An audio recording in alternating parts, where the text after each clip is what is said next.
మనం NS canal Tekulapalli bridge దగ్గర ఉన్నాము. ఆ బ్రిడ్జి కూడా తీస్తాను నేను. ఆ బ్రిడ్జికి పక్కన అటు సాగర్ కెనాల్ నీళ్లు లకారం చెరువుకు పోతాయి. ఇక్కడ స్టోర్ చేశారు వేసవికాలం. దాని ద్వారా ఖమ్మం టౌన్లో భూగర్భ జలాలు పెరుగుతాయి, లకారం చెరువులో నీళ్లు పెరుగుతున్నది సారాంశం.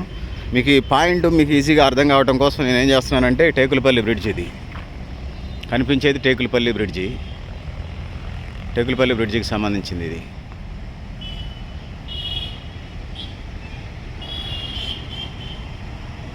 అదేం బైపాస్. సో ఈ నీళ్లు లకారం చెరువులోకి పోతాయి నీళ్లు. ఆ పైప్ లైన్ అక్కడ ఉంది కదా. తద్వారా ఖమ్మం టౌన్లో భూగర్భ జలాలు పెరగటానికి ఆస్కారం. దాంతోపాటు లకారం బేస్డ్గా వాటర్ ట్యాంక్స్ ఉన్నాయి. అక్కడ నుంచి ఖమ్మం నీటి సరఫరాకి కొంత పార్ట్ అక్కడి నుంచి కూడా వెళతాయి. ఆ లకారం చెరువు పాయింట్ నుంచి, అదేవిధంగా గోపాలపురం చెరువు ఏదైతే ఉందో గోపాలపురం గొల్లగూడెం చెరువు నుంచి, అదేవిధంగా ప్రకాష్ నగర్ పాయింట్లో ఉన్నటువంటి రంగనాకిలిగుట్ట ప్రాంతంలో వాటర్ ట్యాంక్ నుంచి ఖమ్మం నీటి సరఫరా కార్యక్రమాలు జరుగుతూ ఉంటాయి. దానికి సంబంధించిన కార్యక్రమం అది. సో ఇది నీళ్లు వచ్చినటువంటి వర్షం నీళ్లు, ఆ నీళ్ళు ఇవన్నీ మళ్ళీ ఏదైతే ఉన్నదో కెనాల్ వచ్చినప్పుడు ఈ కట్టర్ని తీసేస్తారు.